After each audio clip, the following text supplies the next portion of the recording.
Aburu Aboye, espero que todos vocês se encontrem bem.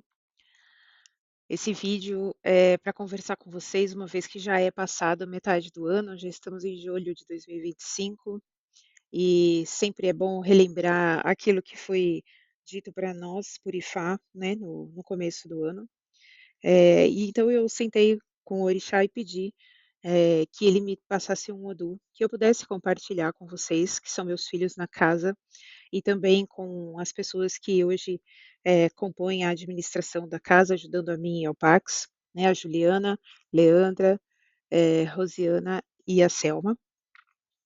Eh, e eu fico muito grata e muito satisfeita em perceber que a nossa conversa com os orixás tem sido cada vez mais franca, cada vez mais direta, cada vez mais tranquila de ser interpretada. Eh, e esse vídeo é para compartilhar com vocês, hã, meus filhos, né, como eu já falei, minhas sementes, eh, aqueles que são frutos, né, das raízes mais vivas do projeto que é o Ceuto para mim, eh, e para minha família. E vocês hoje fazem parte dessa família, então, eh, eu venho compartilhar não como alguém que vai ensinar, mas eu venho dividir o que Fá quer dizer para todos nós, né. E eu espero que essa mensagem fique viva dentro de vocês, como se fosse aquele búzio enterrado, que eu tenho certeza que um dia vai se revelar, seja aberto a favor dessa mensagem ou fechado. Vamos lá. Bem, esse Itan Ifá que Orumilá dividiu conosco para nossa comunidade para esse próximo semestre, ele conta uma história de 4 sacerdotes e mais um. Eh, esses sacerdotes fizeram uma adivinhação para Olofim. Olofim é o rei, né, um rei.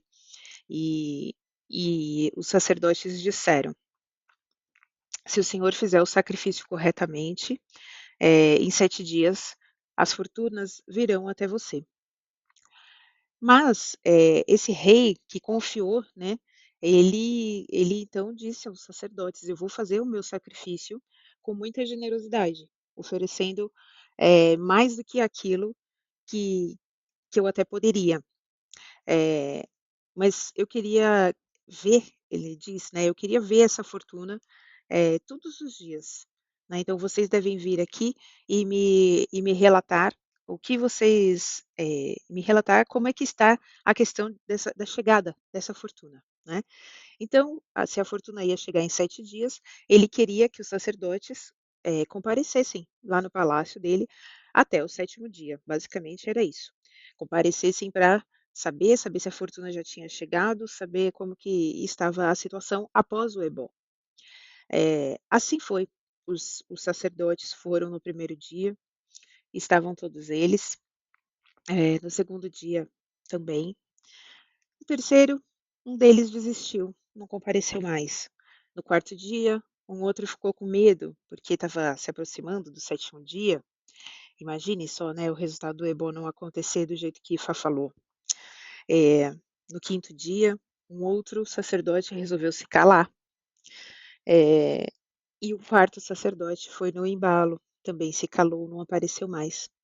No quinto, no sexto e perdão, no sexto e no 7º dia, somente um desses sacerdotes continuou comparecendo, né, lá no palácio desse rei. E eis que no 7º dia, esse sacerdote viu a fortuna aparecer. Tocam-se as portas do palácio e o rei começa, a receber fortunas, estátuas, presentes de outros reinos, por conta de benéfices que ele havia feito num outro tempo, mas uma fortuna que ele não esperava receber, né. E assim foi.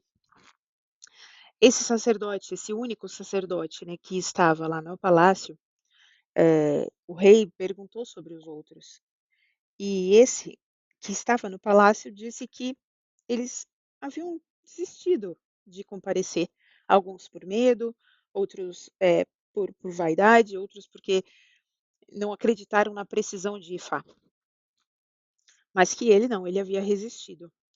E então o rei pega uma boa parte dessa fortuna e diz aos seus escravos que entreguem toda essa fortuna que ele ia dividir em 4 para esse único sacerdote, né, que leva a parte de todos os outros. Ou seja, ele permaneceu, ele perseverou e ele ganhou, portanto, uma enorme riqueza. Qual é, portanto, pessoal, a grande lição desse item Ifá, dessa história, né? Esse é o mundo, essa é a fé, isso é Ifá. O destino, ele não favorece quem começa, ele favorece quem não para, quem não desiste. A fortuna, o axé, as bênçãos, enfim, elas não chegam com pressa, elas chegam no momento que o orixá diz que elas vão chegar. Vem com o tempo que já está marcado lá no Orum, de acordo com as nossas atitudes aqui na Terra. Eh, e o fato é que só alcança quem persevera, mesmo sem ver, mesmo sem ter aplausos, mesmo sem ter provas, né? Em silêncio, no silêncio da espiritualidade. Então, acho que temos aqui uma grande lição. Eu vou, obviamente, voltar essa lição para o assunto que eu trato em comum com vocês, que é a nossa casa, que é o terreiro. Vocês que estão conosco já há bastante tempo, conhecem nossos projetos, conhecem meus ideais, meus objetivos, principalmente para a vida de cada um de vocês, assim como eu conheço os desejos de vocês para as suas vidas. Então, eh, eu queria convidar vocês à prática do ebó, o ebó da perseverança, aquele que faz com que a gente não desista das nossas coisas antes do tempo, ou porque ainda não vimos a prova, ou porque está tudo muito silencioso, ou porque a gente, sei lá, simplesmente não consegue acreditar. A fé é acreditar naquilo que você não tem uma explicação, mas que você sabe que vai acontecer para você. Então, qual foi a atitude dos sacerdotes? Cumprir com a exigência do rei, cumprir com a exigência dos orixás. Aqueles que cumpriram receberam todo o tesouro, né, receberam toda a recompensa pelo seu esforço. A nossa casa, o nosso Ilê-Axé, é exatamente como esses 4 sacerdotes. Todos nós recebemos os mesmos avisos, né? Todos nós temos acesso às mesmas coisas. Todos ouvimos e já ouvimos de Ifá que a sorte virá e virá para cada um de nós. Mas esse mesmo Ifá também já nos disse e nos reafirma hoje: quem fraquejar, quem se esconder, quem abandonar o caminho, perderá a sua parte. Ainda bem que essa parte vai ser agregada para quem ficar. Isso não é por castigo, é só porque você vira as costas para o próprio pacto, né? Eh, a gente, muitas vezes na vida, pensa e quer os nossos bônus, mas a gente não quer os ônus, né? A gente não quer cumprir com aquela parte silenciosa, a gente não quer cumprir com tudo, né? A gente tem medo de se entregar e não dar certo. Esse é o pacto. O pacto é que vai dar certo, mas às vezes a gente não acredita nele.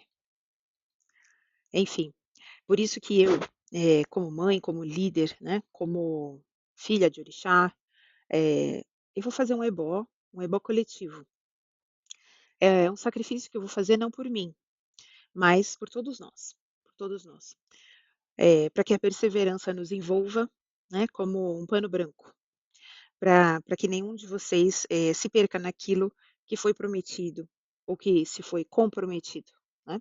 E que mesmo se o medo, né, o adiogum, o medo ou a paralisia vier visitar algum de vocês, que ele seja vencido pela sua fé.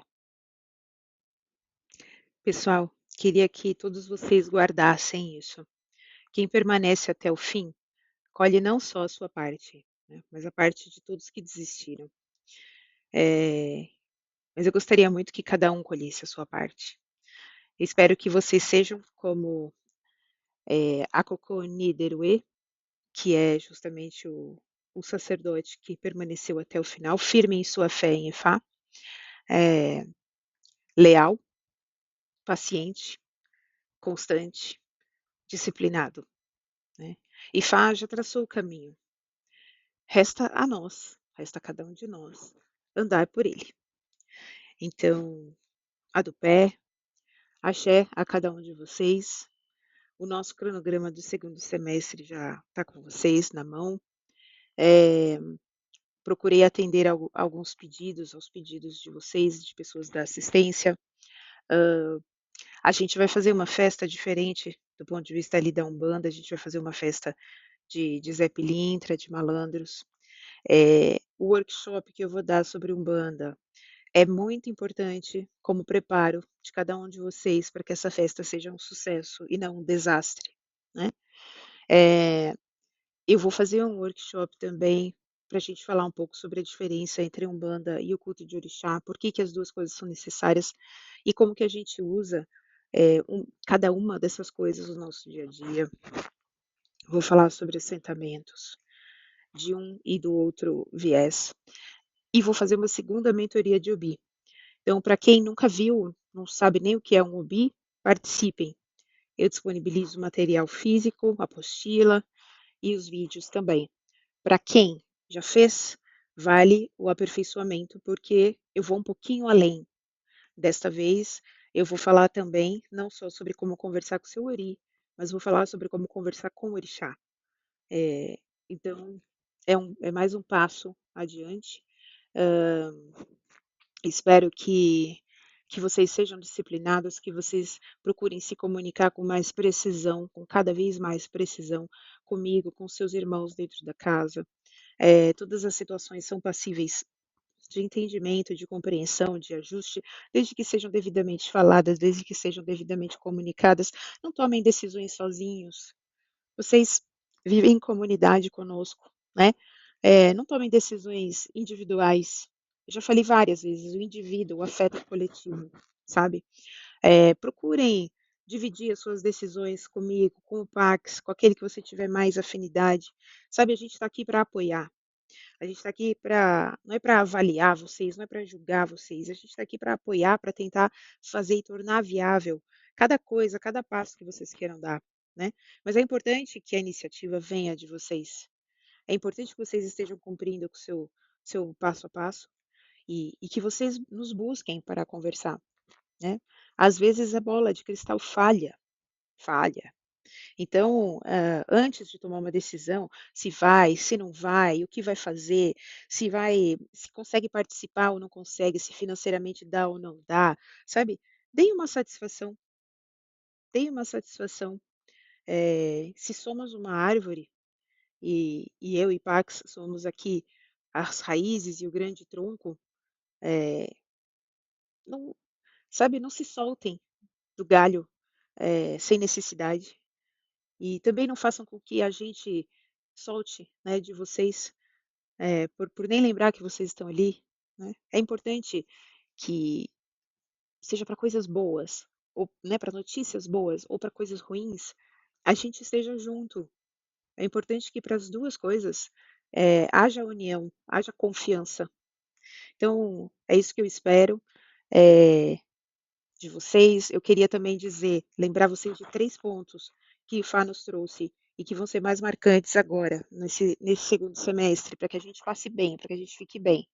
Primeiro ponto, estar na natureza para se reequilibrar, o que já indica que a gente vai passar por desequilíbrios, né, e a gente tem que buscar equilíbrio no contato com a natureza, grama, terra, árvore, enfim, né, então parques vêm muito bem a calhar nesse período. Planejamento financeiro rigoroso. Se planejem, né. Aqui, do ponto de vista da nossa casa, a gente está procurando dar para vocês as condições de se planejarem, né. Valores, datas, horários, o que vocês precisarem, peçam e se planejem. Eh, e por último, não desistir, cultuar o orixá, ter fé e não desistir. O principal ebó do segundo semestre, nos disse Ifá hoje, é a perseverança. Então, conto com vocês. Um excelente final de semana. Nos vemos na gira no domingo, gente. Axé.